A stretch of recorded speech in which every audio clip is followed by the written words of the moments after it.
Ladies and gentlemen, we're going to start with 5th place, and I must say it was so hard for me to choose what would be 5th place. It was a tie-up between the XM4 or the AK-47 from Cold War. Both guns are very good, still super viable. Not, I wouldn't say absolute meta, I would say top tier meta. However, both very, very close in my opinion of what would I use if I had to choose between the two. AK-7 hits harder, XM4 easier. For me personally, I find if I can hit all my shots, the XM4 is the one. And I know with the XM4, I am going to be hitting my shots. AK-47 does have that bounce and that vertical recoil, which sometimes can be hard to control. So I've got to choose what is the best. And for me, that was the XM4.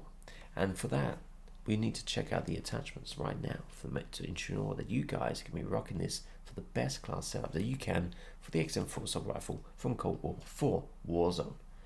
So, without further ado, let's check out what these attachments are. We've got the muzzle, which is the agency suppressor for that sound suppression, vertical recoil control, bullet velocity, and effective damage range. Then we go with the task force barrel for that bullet velocity, horizontal recoil control, as well as the vertical and effective damage range that push the power of this gun out to a further distance. And the cons, as we could see, are only affecting us if we were running this gun as a close to mid-range gun, but we're not. Field agent grip for that horizontal recoil control, 45 round mag, or you can go with the 60 round mag. Personal preference, totally up to you.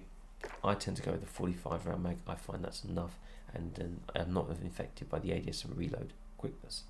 And then the actual 3x scope, and shoving on the scalpel reticle, which I think is super clean, very clear, and very easy to use. So guys, that is my top 5, number 5th place one. So stay watching and let's check out what is in number 4.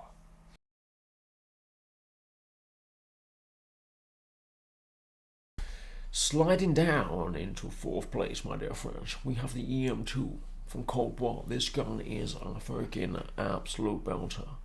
James Bond would be very appreciated with this gun, I must say. But for this, we have to have the attachments as follows. The agency suppressor. This gives us that sound suppression, vertical recoil control, bullet velocity, and effective damage range. The cons, we're not worried about that. It was only mean if you were on these cons if you were running an SMG. So we don't worry about that. The barrel, we go with the 25.8 inch. That's what I am. I'm an 8 incher. You know what I mean? Hey boys. And for this task force barrel is an absolute barrel as well. It gives that bullet velocity, the horizontal recoil control, effective damage range, and vertical recoil control. So for us, this is one of the best, definitely best attachments that you can use for this gun. And the cons are not even worried about. Then we go with the actual arms 3 times. This is the best scope that you guys can be using on any assault rifle for Caldera, especially with the Cold War guns. And then, my friends, we go with field agent grip. This gives us a horizontal recoil control and vertical recoil control, and does affect our ADS fire movement speeds and firing movement speed, but we're not worried about that at all. And finally, but last but not least, my friends, we go with a 40 round drum mag. Or you might want to go with a 50 round, but that gives you bad reload quickness and then the ADS in. So we stick with the 40, and guys, you can't go wrong.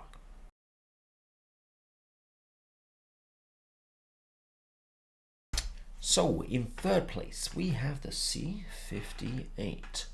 This gun is from Cold War and it's not a Vanguard gun. And why is this in 3rd place, one would ask itself. That's because it has an insanely good TTK, super hard hitting. The only issue is that it has a slow fire rate, as one would say. But if you can get those shots on target, this gun will fry any mother out there. So, without further ado, let's check out the attachments and see why this is the best Cold War gun out there for you guys to use in Caldera or Rebirth Island. So, rocking up with the muzzle, we have the agency suppressor for that sound suppression, that vertical recoil control, that bullet velocity, and effective damage range. It does affect our ADS and aim and stability, but however, I'm not worried about that. Barrel wise, we go with the 18.5 inch task force barrel for that bullet velocity, that horizontal recoil control, effective damage range, and vertical recoil control. It does affect our aim walking speed, hip fire accuracy, ADS, and sprint move speed. This is our medium to long range gun, so the cons I'm not worried about at all. That's why we have the positive ones that we're running here for us. The optic is the actual 3x scope as per normal, and with this I run the scalpel. I find this is very clean sight to be using and very easy to use to get on those targets and aim exactly where you want to. The magazine, we go with the 55 round mag. Nothing else is good. We want to have as many bullets as possible, because if we do miss, because it's of the slow fire rate, we want to have extra bullets in the mag to be able to take down those teams, don't we?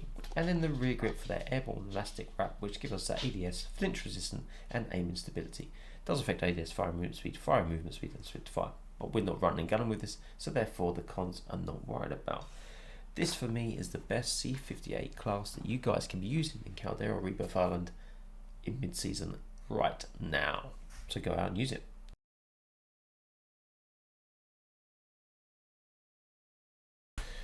So dropping down into second place, we have the STG-44. Sadly, this gun just misses out on the top space, only because of the recoil being slightly harder to control than the gun when we cover number 1, which literally has 0 recoil. And this gun is pretty close to having 0 recoil, but the other gun for me has faster TKK, very better to use, just a marginally better for my liking.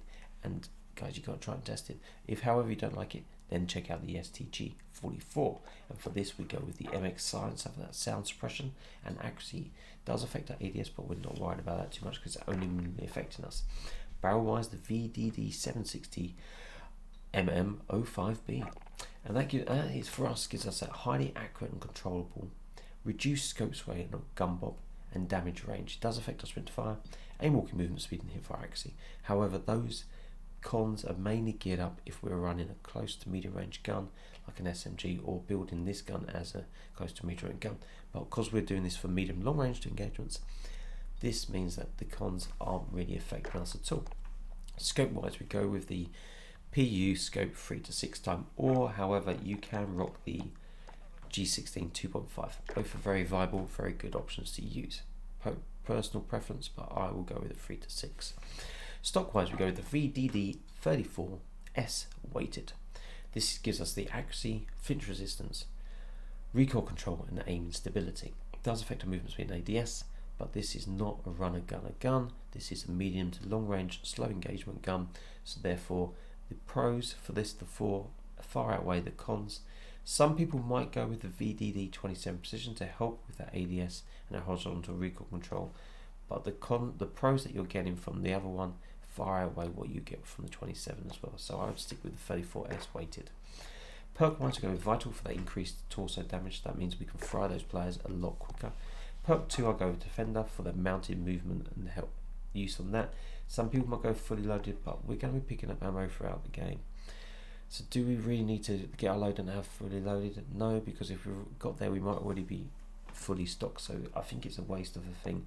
Fully loaded is mainly for us guys when we're jumping into mid game, in a little bit of trouble, get our loadout that's already landed, the 3B1, and we need to have full ammo. That's why we would run this off the bat. Next up, we have the rear grip, which is the polymer, flinch resistant, accuracy and recoil during sustained fire. So this is quite critical for us to bring those recoil into control. So this is a must have for this gun to help us with that. Carver foregrip for that recoil control hip fire accuracy does affect the ADS, but it's definitely the best one to be rocking. And for the magazine, we run the 7.62 Gorenko 50 round mag. Helps us with that recoil control accuracy, movement speed, ADS and fire rate. Does affect our damage range basically, and damage overall. However, one could go with the 8mm Kurt 60 round mag for that magazine ammo capacity. Does also help on that damage and range as well, but does affect our aim, ADS, reload quickness, movement speed, but doesn't have the pro of basically having that recoil control, so it is hard to control. If you find that you can really control the STG-44 very easily, you might want to drop the 50 round mag and drop in with the 60. More bullets, higher damage, better range.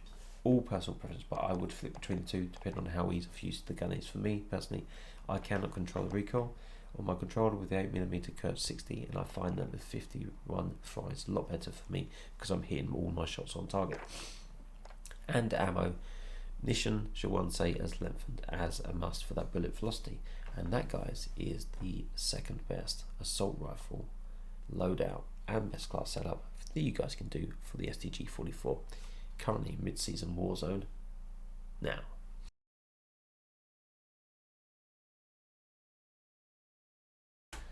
So, in first place we have the Cooper Carbine. This gun is an absolute laser beast.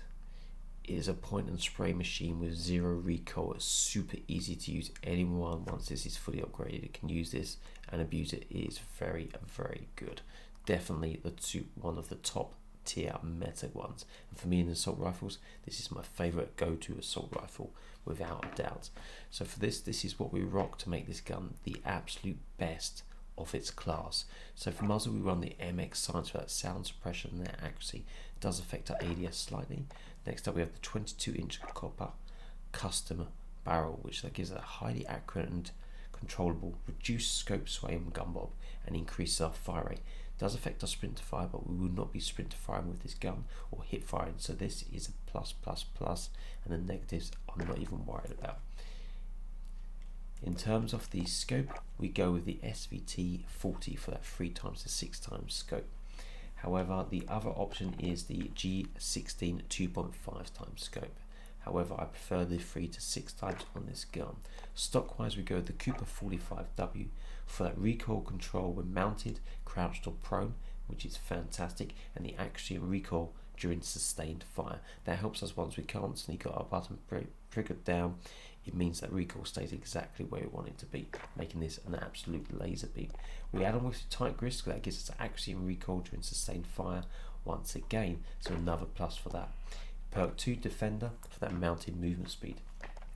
We'll be picking up ammo throughout the game, so therefore I'm not worried about having fully loaded for my loadouts off the bat. I only use my fully loaded if it's my pretty much danger zone, danger one, where I'm dropping into the game midway through and I want to make sure I've got full arrow. That's what I use full arrow. But if I'm starting out and I've got my loadout, I'm good. I do not worry about having full arrow. I'd rather have a better perk off, like something like mounted movement speed with Defender. Then we go with the polymer for the rear grip. That gives us that flinch resistance and accuracy and recoil during sustained fire once again, so making this gun an absolute beast, so therefore it's zero recoil. Shoving this with the M1941 hand stop, which gives that recoil control gain and accuracy, and the only negative is the hip fire accuracy. But this is a medium to long range gun, so we are not worried about the negative code on this, so therefore for us this is all positive. Lengthened for that bullet velocity, and the .30 Carbine 45 round mag. As you can see, this gun is pretty much geared up with zero cons. All positives and geared up to make this gun an absolute laser beam beast, super fast TTKs, and that, guys, is why this is #1 as the best assault rifle loadout that you guys can use in Warzone and Rebirth without a shadow of a doubt.